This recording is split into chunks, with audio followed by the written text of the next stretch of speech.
Hi, everybody. This is 1,203 days, I believe. It could be longer. We are um, getting very close at a new timeline with our investigation, with our research that Team Find Richard Halliday has been doing. And it just seems like the timeline has to be adjusted um, because everything that dirty agent Marlon Soto did in this case has to be reinvestigated. It has to be looked at. And he's the one that put together the timeline and all of the information that he gave us. We have to go back and look at and see if it was a lie or not because absolutely, consistently, constantly, for years, they've been lying to us. And it looks like that same dirty agent spirit is dwelling in Agent Veltri. And so we've been putting together a complaint about her. And there's so many things she is doing wrong. Um, and I think denying that we are the next of kin, that's guaranteed by in law, that we are Richard's parents, and to deny those rights as Richard's parents is one of them. So it's all a delay tactic. It's all a delay tactic, and also just to be downright evil and mean. And there's many other factors that I mentioned. And let's see if I'm on Facebook. Get on here. See if everything's working all right. We have breaking news. We have breaking news today. Yep, here I am. Okay. So I am on. Thank you so much for coming on. And um, yeah, so that is, I have some notes here about what I wanted to talk about. The big good news, the really good news, is that this congressional inquiry from this active duty Fort Bliss soldier is moving forward. And, it's, not this easy ride forward. We have over 300 signatures now. Um, I think over 310 signatures now. The last time I looked, maybe more, and we need many more. That is very, very helpful that over 300 people are willing to support a soldier that is inquiring in this kind of atmosphere. Um, it is, uh, it's just wonderful. And I just want to say thank you so, so much. But don't stop there. If you've signed, thank you. But please campaign for this soldier because this is a bumpy ride to get this congressional inquiry, especially when you have a dirty agent like Marlon Soto in the new agent over Richard's case, which is um, dirty agent Veltri. And, there's she's supposed to be this big forensic. We were so excited when we first talked to her. We were so glad to get some new eyes on this case, and we were so hopeful to get some answers about our son, the Vanessa Guillen first absent soldier.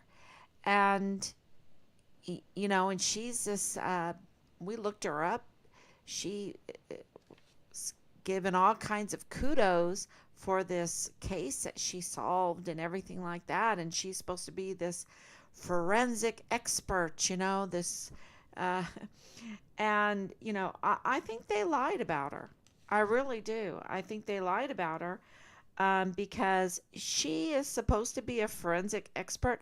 She hasn't even visited El Paso. She's had almost a year. Has it been a year? I think it's been a year.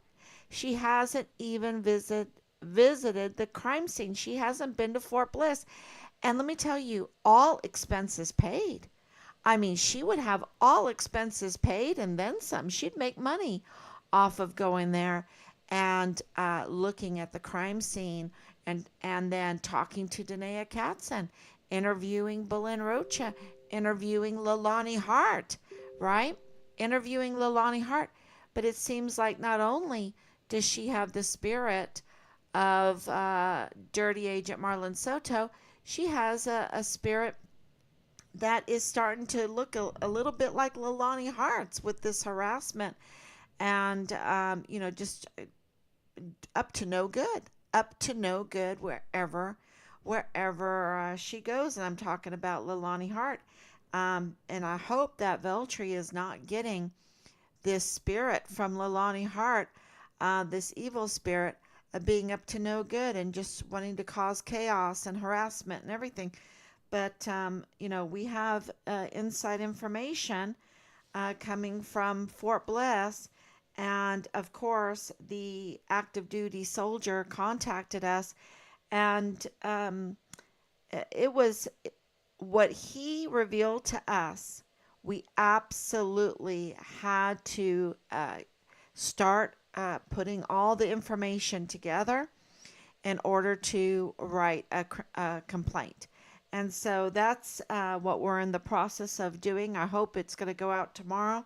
But it's, even though we do have help now, we do have help to put all of our thoughts together in a grammatic and a correct style that is easy for reading for the public. And I'm very appreciative for that help because with the legal aspects of this and all the emotions that are tied into this, to have that kind of help to calm things down and have everything easy to read is very, very welcome, and we're very grateful for it. So so I hope we can get that out tomorrow, because you know it might seem like there is a lot of people that are corrupt, okay? But it's not the case. It's not the case because um and I want to use this as an example. There is a lot of people corrupt, but it's not everybody. It's not everyone. And the more we support, the more that the people in there that want to do the right thing, the more they know that we support them, the more that they can do the right thing. Because even those that are up to no good, like Veronica Escobar, she sees those 310, 320 signatures for the soldier for the congressional inquiry. And we are driving her, pushing her to do her duty. And, this is not a personality thing. It's not about not, liking people or not liking people or all of that stuff. This is about doing what is right. And it is right to have a congressional inquiry. This, for this soldier, right? Because this soldier has been betrayed by the DES, by the JAG office, by the command there on Fort Bliss, because he does not feel safe. He cannot see something, say something, put in a complaint and feel safe and feel like it's going to be addressed. He has no rights. He feels, and that his rights, let's just say he has the rights, but he feels that his rights are being violated. And they have been. And just this last week, his rights were violated. That's what I'm saying. This road to the congressional inquiry is bumpy. And he is a witness to suspects, to witnesses in Richard's case. And, he needs to have protection because that makes him a whistleblower. right? And so the congressional is not only about our son's case, it is about the security of Fort Bliss. It is about the JAG office there on Fort Bliss. It is about, you know, the uh, young party girls being given passes onto Fort Bliss during the COVID lockdown to go and party and whatnot. And it is about the 14-year-old girl living in the barracks there at Fort Bliss for a long period of time, being pimped out every night to soldiers. And who else? Who else? Um, so they're making a brothel out of our barracks, and we are paying for those bricks and mortar, right? We're paying for the air condition. We're paying, and this is what's going on. So we're very grateful for this soldier to do what is right. And of course, he does mention uh, his congressional inquiry request includes our son's case. And yet, it's not being mentioned. It's not being mentioned when they inquire with him about our son's case, which is, not surprising because they don't want to talk about Richard's case because so many are implicated. Not everybody, not any everybody, but those that are part of this criminal enterprise, this criminal syndicate that have infiltrated our agencies and our institutions. They're the ones that want this to go away. But no, they're implicated in this cover up, in the abduction, in the murder, and it's huge, y'all. But it's not everybody, and I just want to make sure that everyone knows that there is hope out there, and as long as the stars are in their course, there's hope, right? So, and I don't think they're going to be able to mess with that. That's for sure. We have plenty of proof that they can't mess with that. Thank God. Um, so I have this huge pack of paper. It's pretty thick there. Let's see. There's a lot of blank pages though in this. They're not blank. They're just the signature of the county clerk of El Paso, Texas, in between each statement. I guess that is policy to do that. And on this, um, in this is a judge that was very good to Richard. Okay.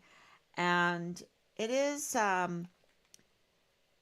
we've had this paperwork for quite a long time. Let's see, when did we get this? We ordered it uh, November 23rd, 2020. So, November 23rd, 2020, we got this packet in our hands. And Rob ordered that. So, we were realizing at that time that the investigation was botched. When they started, you know, they kicked us out and then they brought us in and then they started the smear campaign against Richard. Very obviously, it was a smear campaign to us because we know Richard, right?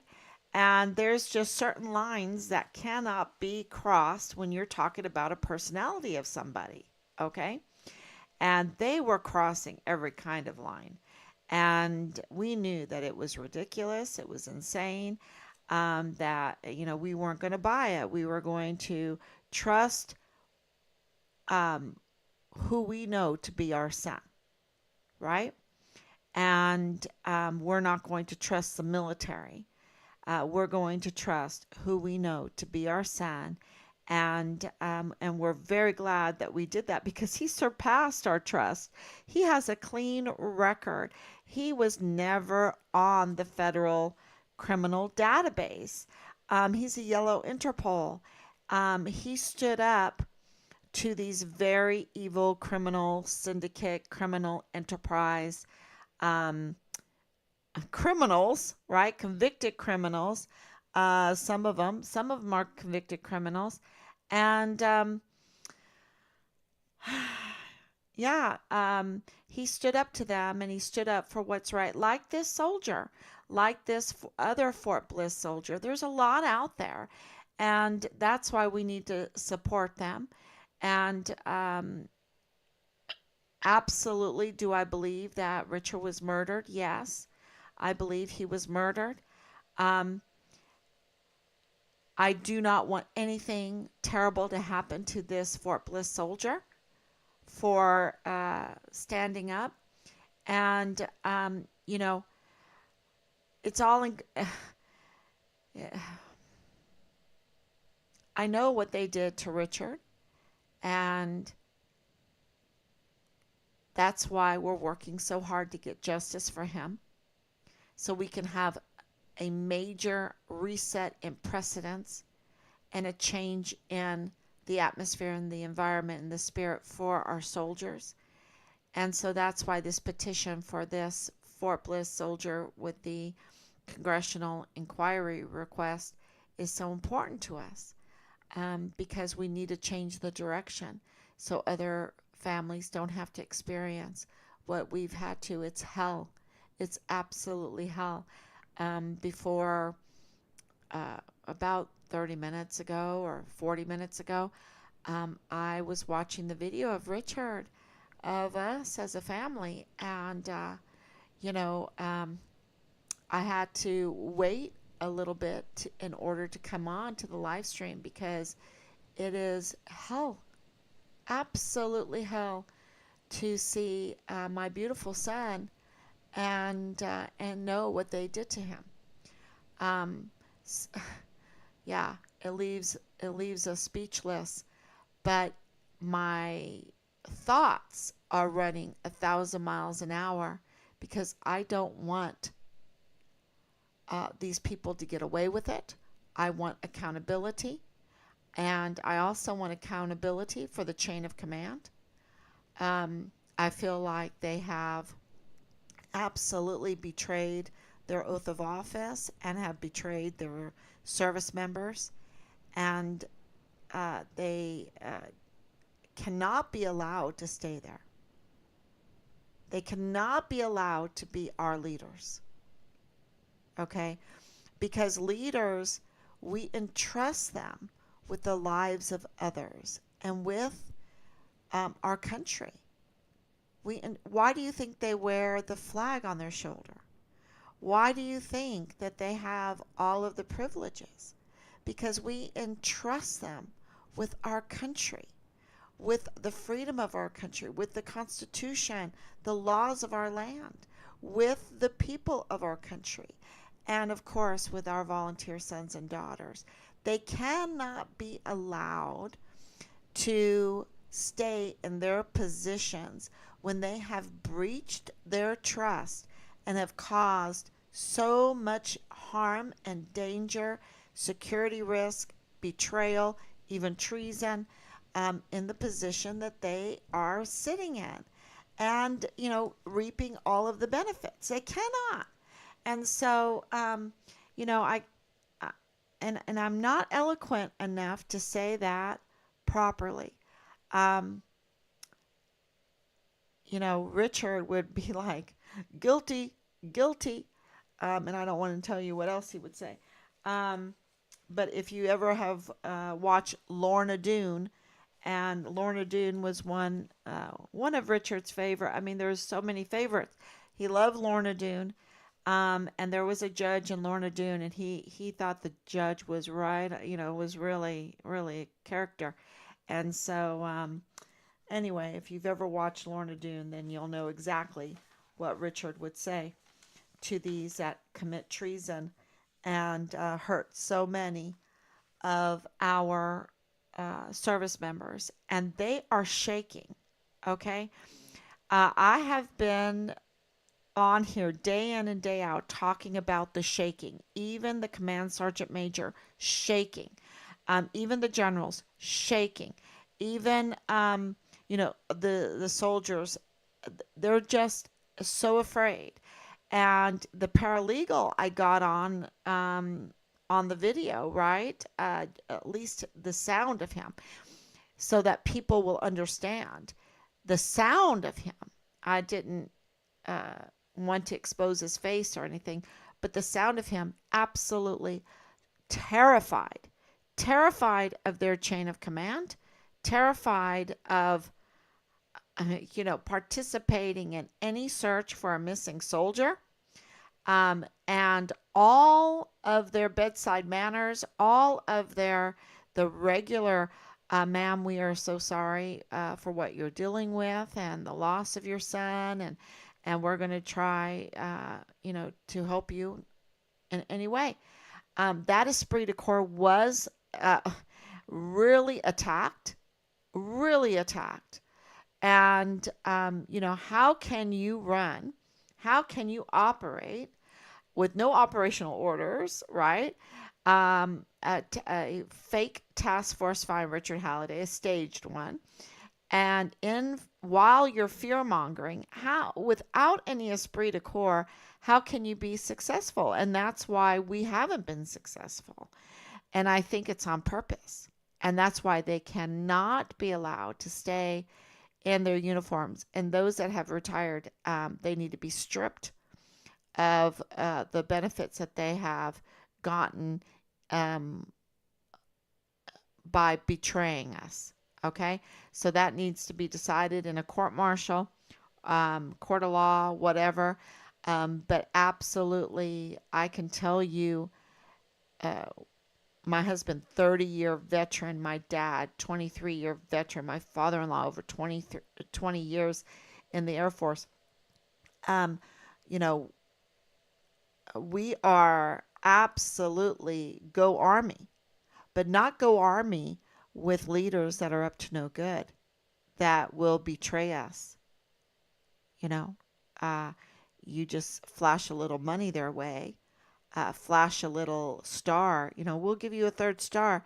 Um, and they are willing to betray the very Constitution that they're supposed to be upholding, and which means to protect the land and the people, which means to protect the volunteer sons and daughters of this country.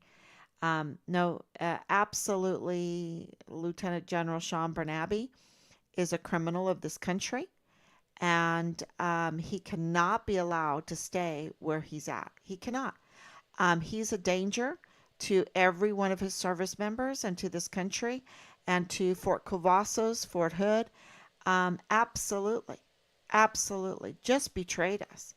So, and, General Garrett, General McConville, Lieutenant General Donna Martin, Brigadier General um, David Stewart, now Major General James Eisenhower, all of them, and General Mealy, absolutely a enemy. With leaders like this, who needs enemies, right?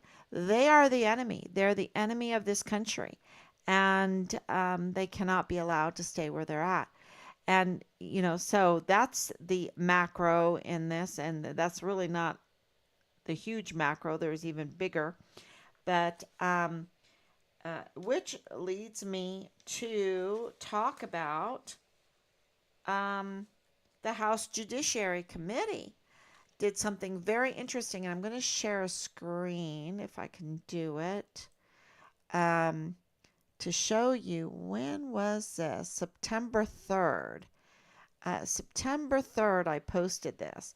September 3rd, 2023. See if I can get this on here. Yeah, there it is. Okay. Yeah, so here it is, and let's see. Oh, yeah, that's very good. Okay, it says here Stanford is on 8,180 acres. Um, should we ask Letitia James, that AG, that crooked AG, that dirty AG up in New York, how much this is worth? you know, because she seems to be the one that can claim with this other crooked judge that's absolutely wasting our money on a frivolous lawsuit against President Trump. If you're for or against President Trump, it doesn't matter.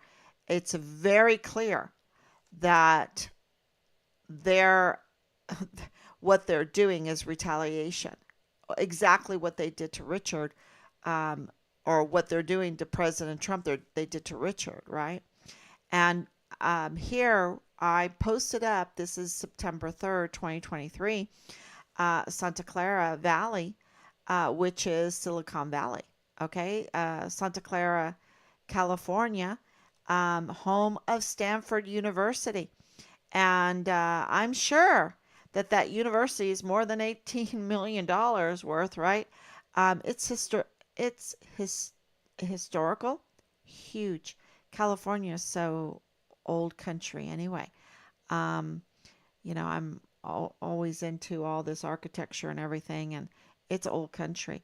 I don't believe the narrative that they're giving us. But so this Stanford University, it is something else. It is a gem. It is a gem. And they know it. And that's why they're abusing, um, well, California anyway. California is like the second most fertile land in the world, only second to the Nile Valley.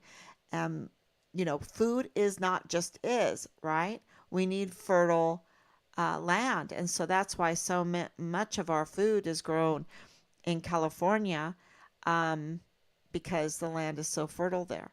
So it is a gem, and we have to make sure that the right people are in charge of our country, are our leaders that understand the value of the Constitution, the value of state rights, and the value of California, because California is up to no good when it comes to Stanford University. And what do I mean? You can go back, to find Richard Halliday telegram and just put in Clara, and it'll come right to this. We were getting phone calls for months, not phone calls, text messages on the hotline, on the Find Richard Halliday hotline, text messages from phones, and we were able to trace them. We learned how to trace these burner phones, and it was amazing because one of those numbers led to Santa Clara, California.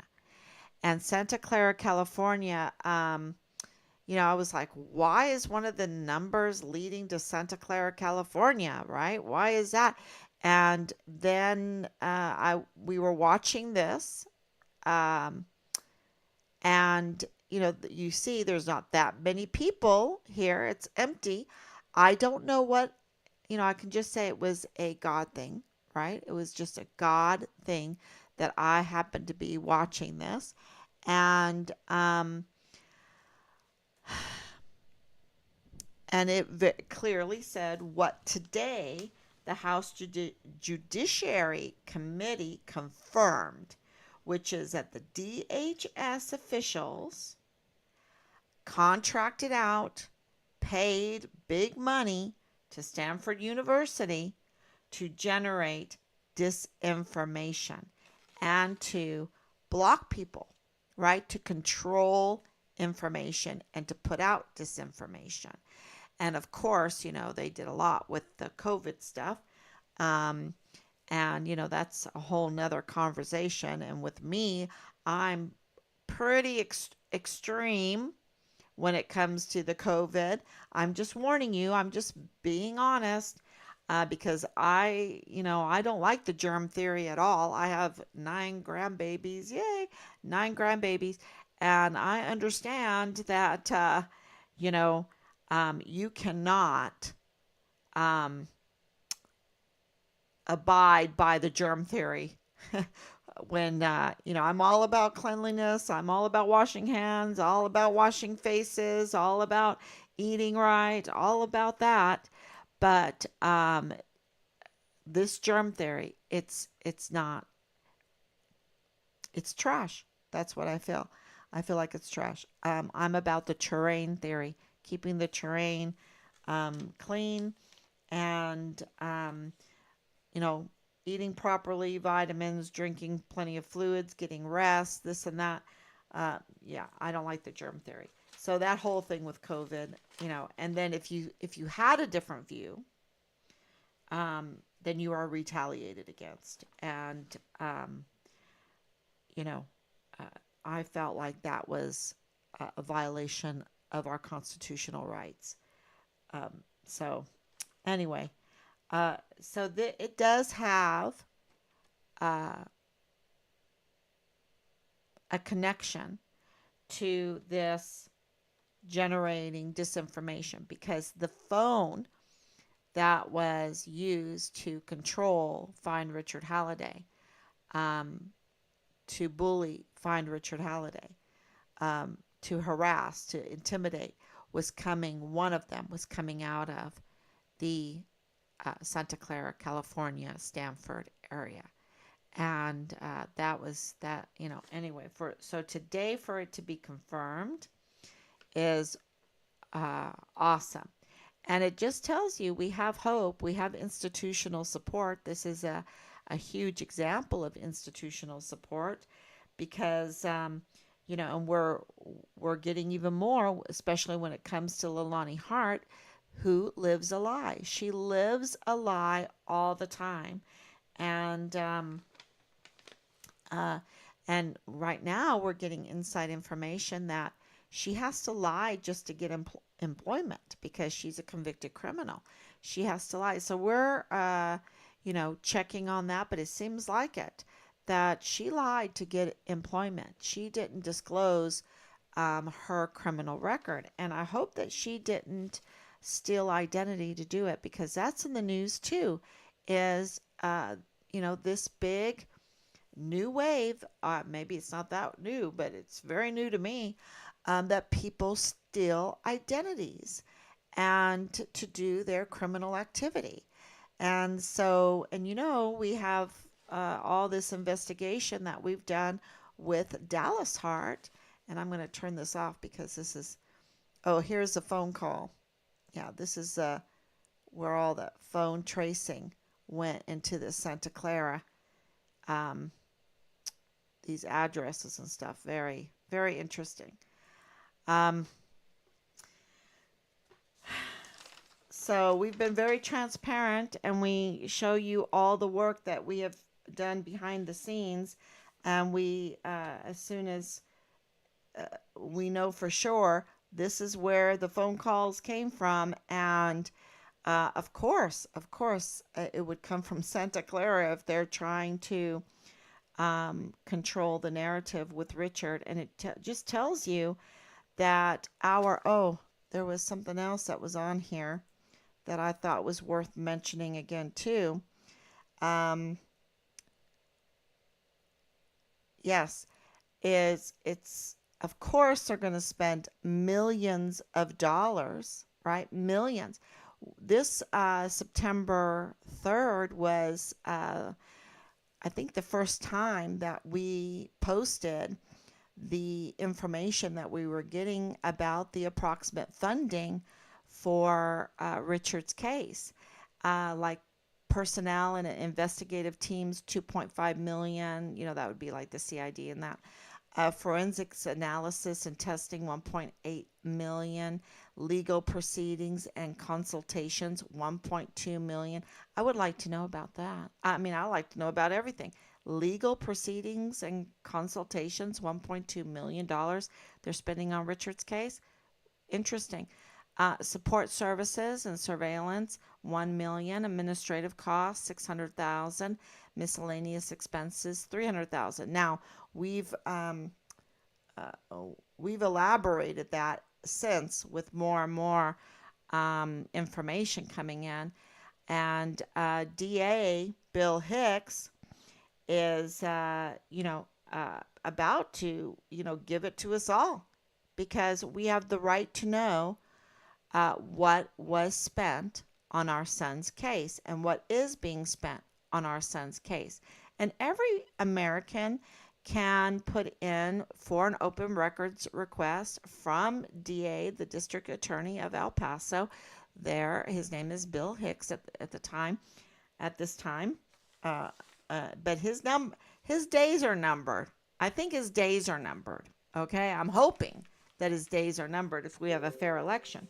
I think his days will be, because he's not elected, so so he just announced that he is going to run again, and but we have an open records request in for the district attorney of El Paso, for the monies, for the accounting of our case and of the Walmart case, of the Patrick Crucius case that was going on at the same time because of um, crossover timing. So yeah, we would like to know what and compare. We have the right to know what a case costs, that everything is there, right? You have all the forensics in the Patrick Crucius case. You have all the forensics. You have the bullets. You have the perpetrator. You have everything, right? And what it costs for a case like our son's. Yeah, so that would be forthcoming. It's supposed to be forthcoming, and as soon as we get it, we will let you know. And that will either corroborate or change the numbers that we have, the monies that we have. But we're up to like conservatively over $9 million, and we'll see. We'll see if it's conservatively over $9 million, then I think you can almost double it. Um, Talking about DA Bill Hicks, and his days being numbered, I'm praying that his days are numbered, even though he's going to help us out with this open records, but he could be doing so much more. Okay, he has totally failed in in in doing his duty when it comes to Richard's case. Absolutely. So, and I can go on. Matter of fact, what I'll do is I'm going to write a note, and I'm going to, just like I did for General McConville, and I need to do one for General Garrett, and I need to do one for Major General Clem Coward. But Team Find Richard Halliday, we will um, we will do one for DA Bill Hicks. Um, and like this, yeah, Bill Hicks, and what he is doing and what he should have done, and so that people can see it clearly, especially because he's running for office. So I think people really need to know what they're getting themselves into if they want to back Bill Hicks. I wouldn't recommend it at all, and I'm going to show you why we don't recommend it. We just do not think he's a good district attorney. He needs to find some other job, right? So, who will run? Well, this is very interesting. The There was an announcement that we're like, wow, Alma Trejo. Alma Trejo is a judge, and she is running for district attorney. She has put her hat in the ring. And I don't know all of the what's going on politically in El Paso. I'm trying to figure out what's going on here in South Carolina, right? I mean, we were pretty active there in Florida, but I want to know what's going on in South Carolina and, of course, nationally. But when her name came up, I knew exactly who this judge is. You know why I know? Because she is the judge that exonerated Richard in this DUI case. She's the judge. Her name is right on here. Let me show you. This is amazing. This is amazing. Let me find her signature. It's probably on this back here. Yeah. There's her signature right here. I don't know if you can see it. Let me see. Right there. Alma Trejo is on this. I knew exactly who she was. It was just amazing. Here she is too on this document. Let me see if I can move it so that you can see it. There it is, right?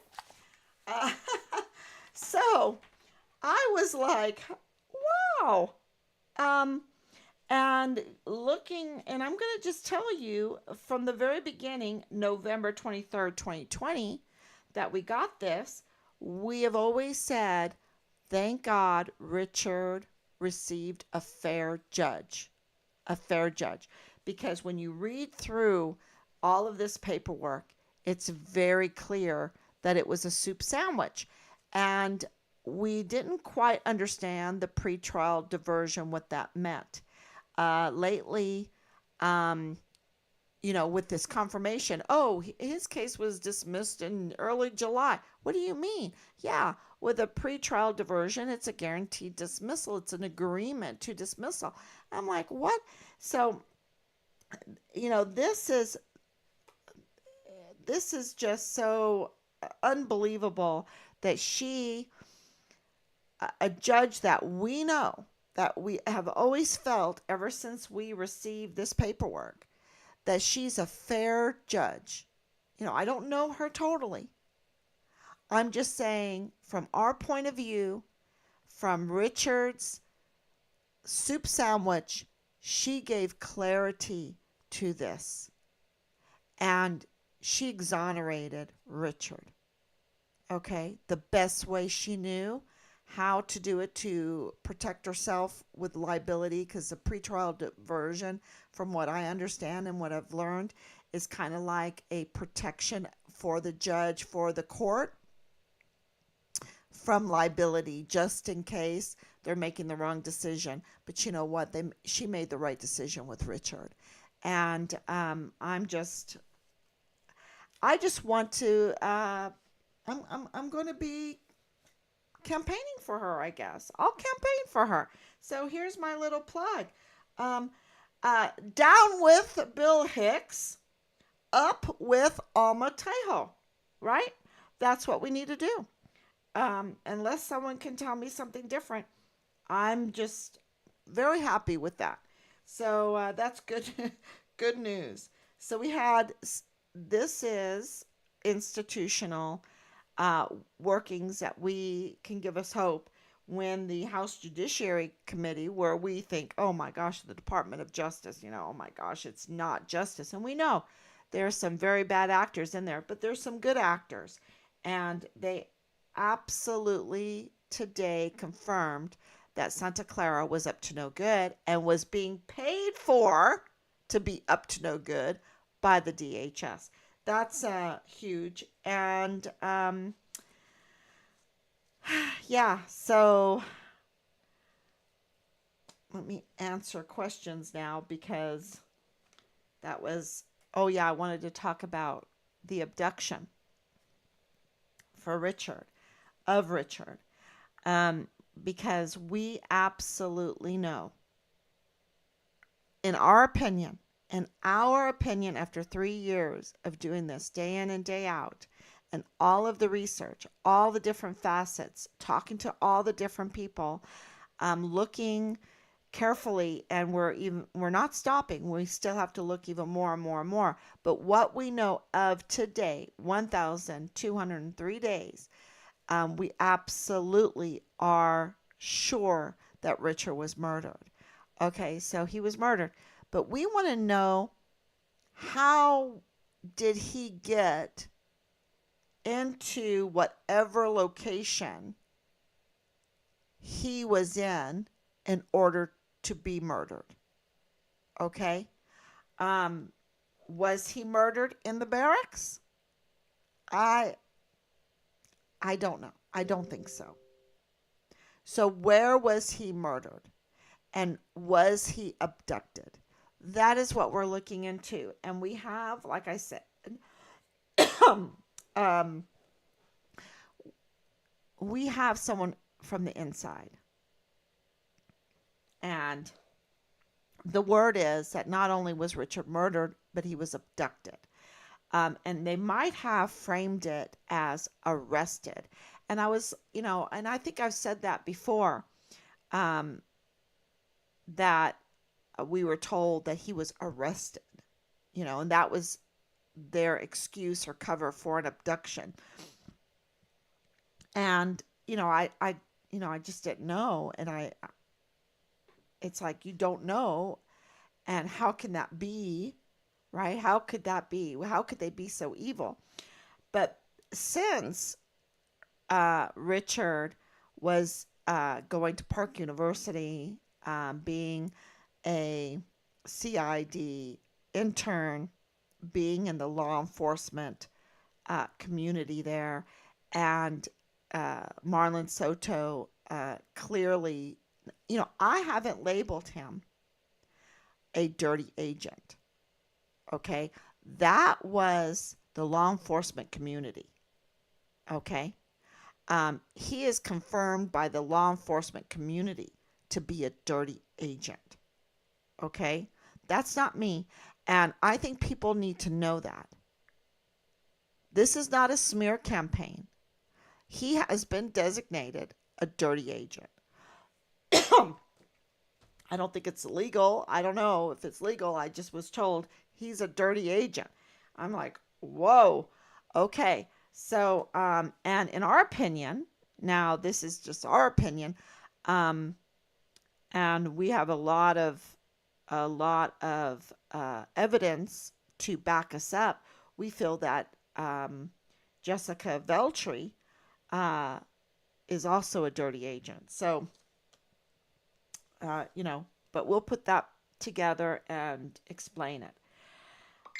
Since the law enforcement community was surrounding Richard and they were dirty agents, because Tavita Nusa is dirty agent, and Thomas Kane, a dirty DES, he's in charge of the security of Fort Bliss. He's dirty, right? So because they were up to no good and they were around him and they had badges, they have badges, right? Now, Tavita Nusa's badge has been revoked. He lost his badge. Um, I've been hearing that it's former Marlon Soto, former Special Agent Marlon Soto. I've been hearing that. I'm hoping it's true. If anyone knows that, please let me know, because that is, that's a good thing, because he cannot be allowed to be a special agent in the Criminal Investigative Division if he's dirty, right? We're talking about the lives of our volunteer sons and daughters, and we're talking about the security of our military installations, and we're talking about the security and the safekeeping of our country, right? So, if we give them everything, they need to honor what we give them, and they need to honor their oath and their duty. And yeah, so that's just pretty clear, pretty clear. And I don't think it's a lot to ask. We pay for them to do a duty; they should do it, right?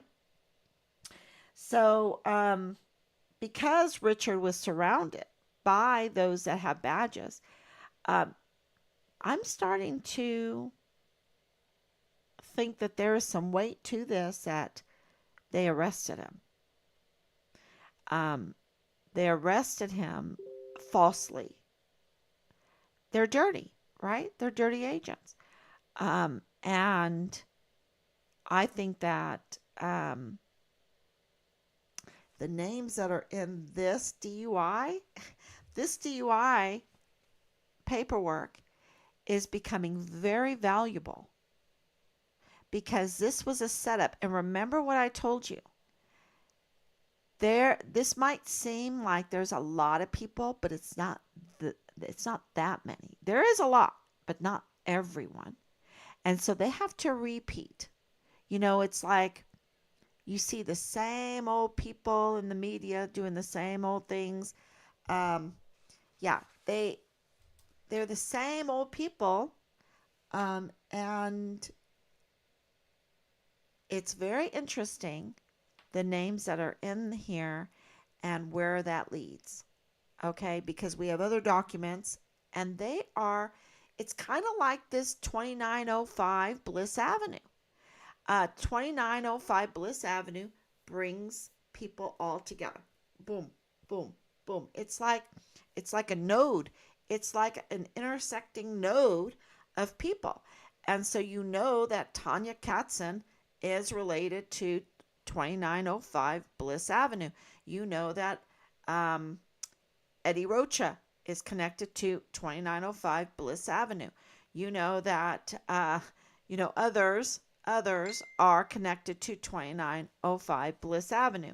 And so it's just bringing these people together. And of course, then we have the 3705 Bliss Avenue. And that's revealing a lot. And those connections are connecting with people in here. Believe it or not. Could the El Paso Police Department have some dirty police officers? Please let me know if you know the El Paso Police Department.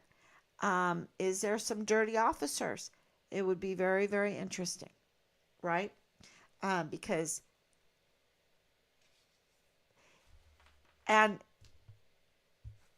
I just can't even tell you what, because I want to confirm this, but a name in here connects to Fort Bliss in a very interesting way. It looks like it. It seems like it. It seems like it. And it's like, wow. We found out who FBI man is. We found out who Belen is. We found out who Dallas Hart is. And Leilani Hart, convicted criminal Leilani Hart, and all of her connections everywhere. And she is the main player, let me tell you, because she's obstructing our son's case. She's actively obstructing it right now, okay, with Major General Eisenhower, with Angela Kucherga of El Paso Matters and of KTEP and of UTEP, because she works at UTEP. And she has other interests too. So, and she seems to have some other problems. If she is going to be crooked when it comes to the Vanessa Guillen First Absent Soldier, then there's other things that she's crooked with. Okay, that's just in the nature of like Leilani and like Angela Kucherga and of what's going on here. So yeah, it is very interesting how all of this is playing out. And when I put it together, because the team we don't have a big staff. We're a little team. And when we put it all together, we will let you know. And of course, we'll let the CID know and the FBI know and the command know. We'll let Major General Eisenhower know that he's a dirty general. We know you're a dirty general, Major General Eisenhower, and that you are threatening every service member on Fort Bliss, and you are threatening the security of Fort Bliss. I mean, the security is so bad. And the people of El Paso, and you are derelict in your duty. I mean, that's just so clear. right? Because if he can't have the Vanessa Guillen's first absent soldiers back, that set a precedent with the Vanessa Guillen absent soldier flowchart to stop the likes of um, Vanessa Guillen from happening, but the other soldier that was found, I'm drawing a blank right now. Um, Please, someone, let me know. I hate that. And I'm not talking about Enrique Roman Martinez. I'm talking about someone on Fort Hood who was dead, and they had said that he was AWOL. Um, it's, gosh, I see his face right in front of me. It's not Elder Fernandez. Anyway, um, let's see if someone wrote it. No, okay. But yeah, for it'll come to me. Um, we don't want that to happen. And that's why the absent soldier flow chart is there. And it's very hard to declare a soldier des- a deserter now. You have to go through this flow chart in order to designate a soldier a deserter. Because remember, when we called, they told us that Richard was a deserter. But that's also kind of like a lie. We're trying to figure that one out because he was never on the federal criminal database. So, um, they had his remains, y'all. They had his remains. So, yeah, I'm kind of going in circles. One other thing that I wanted to tell everyone is, and this fits really good in with calling out Major General Eisenhower, is did you know that 100 people this month, in the last month, have been killed on that border? On that El Paso Juarez border, 100 people. Okay? I remember when I was a kid, you could just walk over there, go to eat, get your hair cut cheap, buy some sombreros, watch. My favorite thing to do was they used to make all these, they had glass blowers. And one of the glass blowers used to make all these beautiful little glass animals. And I would go over there and get me a glass animal, right? And come back home to El Paso. It was beautiful. It was wonderful. Um, and, now we have 100 people in the last month being killed, murdered on that border. Um, yeah, it is out of control. And that means that the leadership is up to no good. That means we have too many Sean Bernabes in high places. We have too many James Eisenhowers in high places. We have too many General Garretts and General McConvilles and, these that are up to no good. And DA Bill Hicks's. Uh, DA Bill Hicks, you know, his days are numbered in my prayers. In my prayers, his days are numbered. I want someone that can be a little fair. I want Alma Trejo. That's who I want. If you're in El Paso, just know that I am praying for Alma. I'm praying for her to become the next DA, and I think that will help this case. But most of all, it will give someone that's fair the proper position, someone that really cares, and get those and get the trust back up, and get the crime, uh, you know, a little bit, make a dent in it at least, in the crime, and we can do more. But inch by inch is a cinch, yard by yard is hard. So I'll take Alma Trejo, and absolutely. Okay, and I don't even know if she's Democrat, Republican. I don't know. All I know is with Richard being a whistleblower, think about this case because, you know, uh, you're not in our home listening to us. I don't think you are. But in our home, were like, oh my gosh, this was a brave judge because they were after Richard.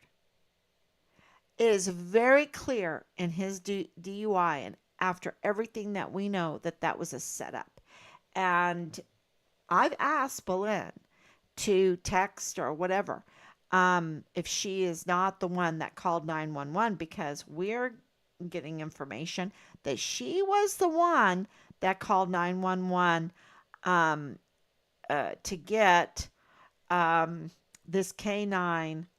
What's his name? I have it here. He's an important figure too. Melendez. Uh, Jesus Melendez, the canine cop, to come and and we've been told, and I'd love for her to defend herself, um, because this is third party, uh, that she's the one that pointed out to canine cop Melendez, uh, Richard's car where Richard is. So that was like a setup, and then that means you know, I hope the canine cop was not part of the setup, right? But he did not follow standard operating procedures of the stop at all. And it's very, very clear in this whole police report. Um, so, for Alma to know that something is not right, and Richard is a whistleblower, and something's not right, she was very brave uh, to agree to dismiss Richard's case. And what that did was destroy the foundation of all of the retaliation they had levied against Richard. The permanent GOMAR, the Chapter 14, the field grade Article 15 with maximum punishment and then some, all of that. All of that. So, no, I will say go Alma. Go Alma Trejo. Yeah, absolutely. And Bill Hicks, we're waiting. We're waiting for the paperwork, and in my prayers, I'll be counting for you know a swift end, a swift end, um, and do something else in life. Do something else. I was just watching that Tucker, and I mentioned it yesterday because it was really impactful, and it was really a shot in the arm, of energy. Watching that, he was. I'm trying to remember the name of the drug. Uh, it started with a D. Anyway, but he was put in prison um, for some other little reason. It wasn't even for raising the price of the drug, right? That's kind of what the PR, the narrative was, that he raised the price of a drug so high and everything. And he said, "Yeah, I raised it high because it's not used very much, and but the people that do use it need it, and the pharmaceutical companies don't want to make it anymore. They don't want to keep it on the shelf. And so the only way to keep it on the shelf was to raise the price of it." Um, and anyway, the the whole interview with Tucker was fascinating because he ended up going to prison, and how he handled all of that was just um, that whole story. If you haven't watched it, it is well worth it. uh, it's really an eye opener on how things work. And um, we need to pray. We need to pray for our justice system because our justice system is so broken. But yes, so I just wanted to get on here tonight and tell you that we are now starting our investigation and our questioning, and um, you know, from the inner city, the center of this group. um, and our intelligence that we have on the abduction of Richard. And we're off to a pretty good start. And it really does look like that they abducted him. Um, and, the whole catalyst was this July 9th. You know, that they were in they were they were in a pickle. And and their solution was to kill somebody. Okay, that that was their solution. Um, and that's how evil they are. And this the reason why we're looking at the abduction is because we want to know if we're right about this being premeditated.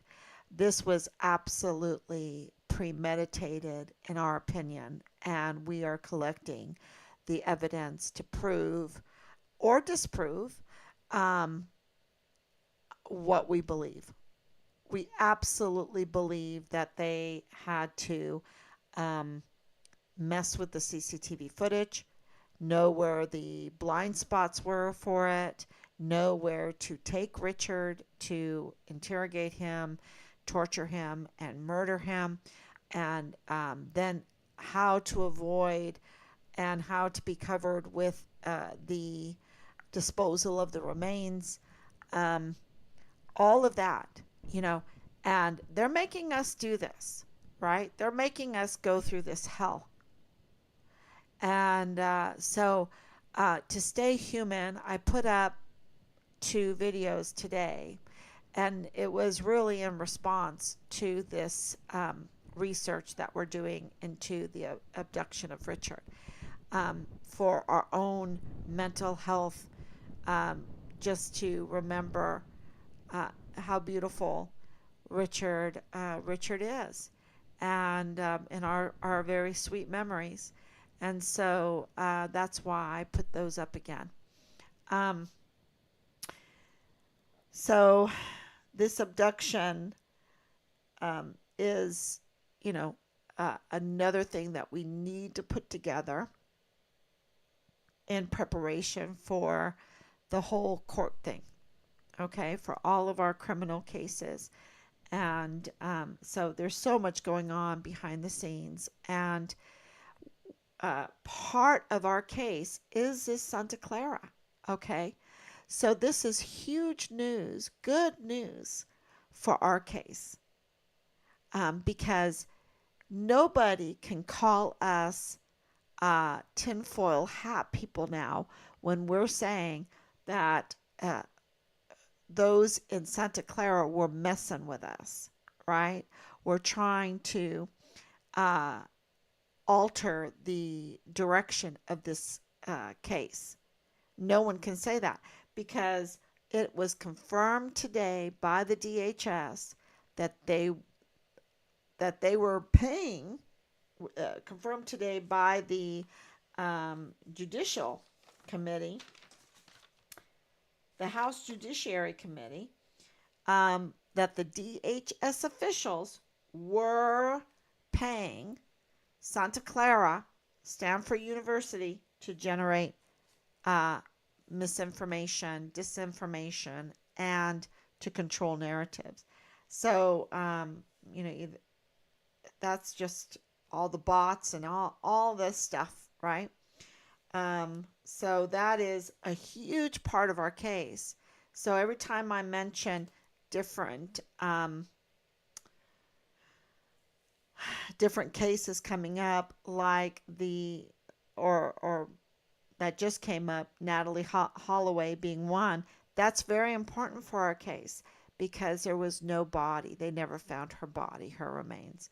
And right now, we believe they have Richard's remains. It could be right there in the morgue. Are they hiding it there?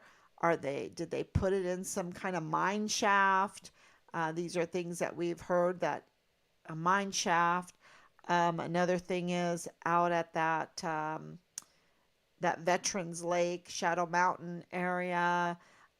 There's, the tactical move storage unit, you know, um, over there in Juarez. Is that how they got him over there, in a tactical move storage unit on a truck or something? This is, all of this stuff that we have been brain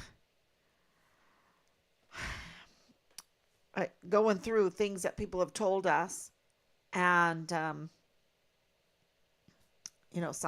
Santa Teresa port of entry, everything like that, and trying to figure out what is the truth. So if we can figure out the FBI man, if we can figure out Santa Clara and how to trace burner phones, everything is with its time. I have hope that we will find out who abducted Richard, where, how they did it, where they took him, and and that's important now, um, because we need accountability, and we need to have all of the evidence lined up, because we're getting, you see, even through the Judiciary Committee, that we're getting the institutional support.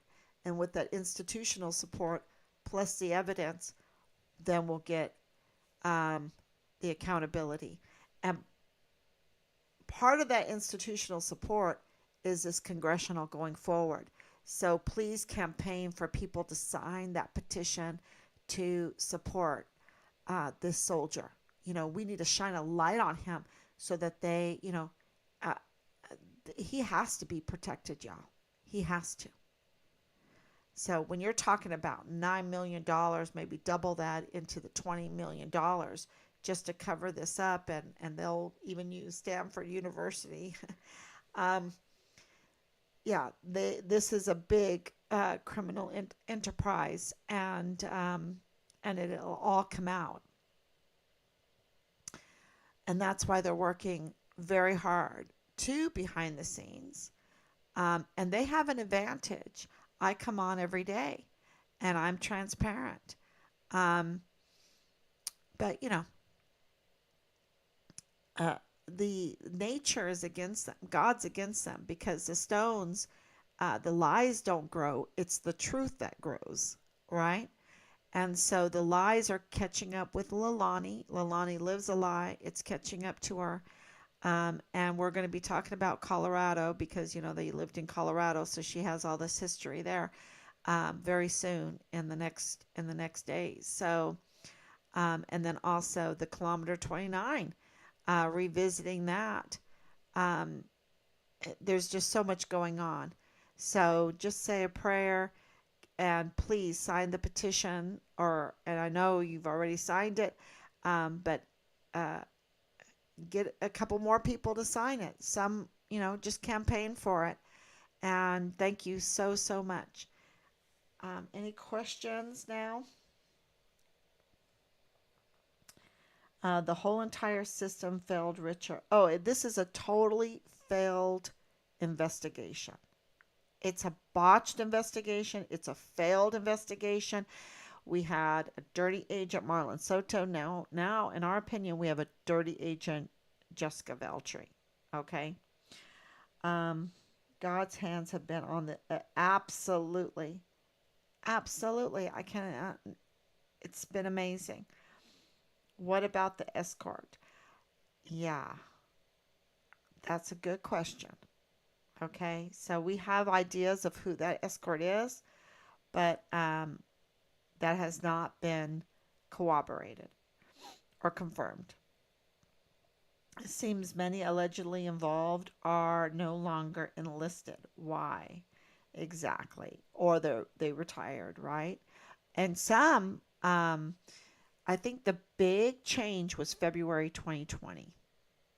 I think that was the big shift, because Richard had reported things. I think people were getting, um, rightfully in trouble for what they were doing. Namely, and uh, I can name a few things. Um, I think of a person that got in trouble for identity theft. I'm thinking of a person that got in trouble for narcotics trafficking. Okay. Another person that got in trouble, well, two, maybe three, two for sure, that got in trouble um, for weapon smuggling. So, I think that was, I also believe that someone got in trouble, and I don't know if it's directly related to Richard, but I think there's a possibility, and that is for neglect and dereliction, neglect and abuse of elderly. And so, yeah, that,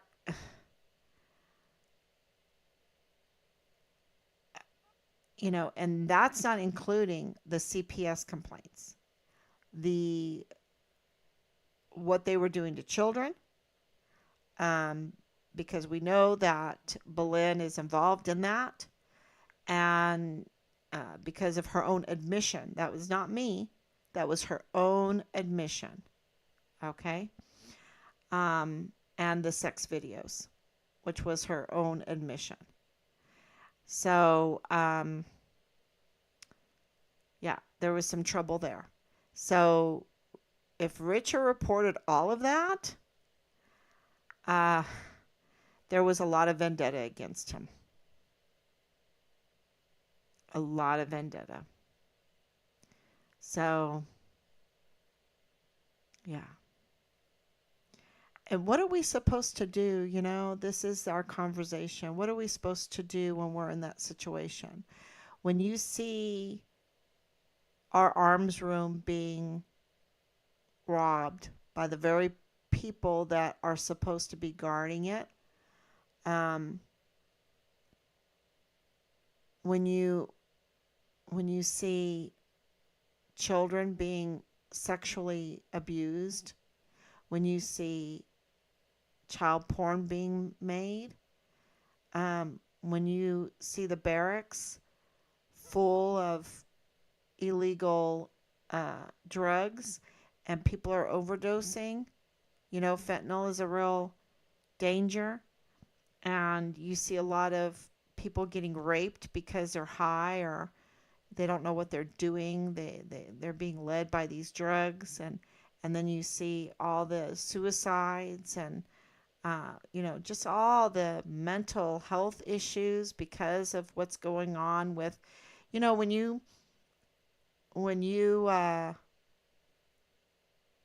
do things that are so bad, or even if you just watch people do things that are so bad, or you're a victim, um, yeah, the drugs are really, they're so dangerous in so many ways, right? What do? You just let it all happen because you know that there's going to be retaliation against you. And anyone that knows Richard knows that that's not him. He is not someone to look the other way when children are being sexually assaulted, when the barracks are flush with weapons and they're not registered. We know even in 2023 they weren't registered. Um, Anyone that knows Richard knows that, yeah, he just made a list and checked it off. Um, and it's going to be interesting to see exactly what those reports were and who did the major retaliation against him. So, yeah. And if it made the unit look bad, then some people are mad because I remember Brown. Yes. What I mean? Um, uh, just the responses. The the responses confirm that there is definitely a spiritual problem going on. And yeah, so so he stood up to it, and what is he supposed to do? Sometimes you can be the walking dead if you don't do anything. I don't know if that makes sense. Um, but if you don't do anything in life, stand up for anything, and you let all the evil just go on and on and on around you, I mean, you're just walking like a zombie, right? You're just walking like a zombie. So, and yeah, um, he, Richard didn't want that. They said, you see something, say something. Uh, what's really terrible about this whole thing is that the JAG didn't have his back and the command didn't have his back. Matter of fact, the command were part of it. Absolutely. Major General Clem Coward was part of it. Um, and more, and more. So he was like, oh, yeah, my unit's messing up and kids are being hurt. I better go tell the JAG. They'll have my back. And the DES, he'll have my back. He's concerned about the security of Fort Bliss, right? Not. That was the problem. And, I'm just wondering how much of it includes the CID, you know? So, anyway. All right. Thank you so much. They are just evil, all involved. I'll have Alma on my list for you. Okay. All right. And what about the escort? Yeah. God's hands have been. Uh, you know, um, I'd like to know more about Alma. I think I might even try to contact her and tell her thank you and wish her the best. The best. I really do. Um, yeah, and I think that that would be a smart thing to do too. So, okay, everyone, thank you very much. And I will be back tomorrow, God willing. Bye bye.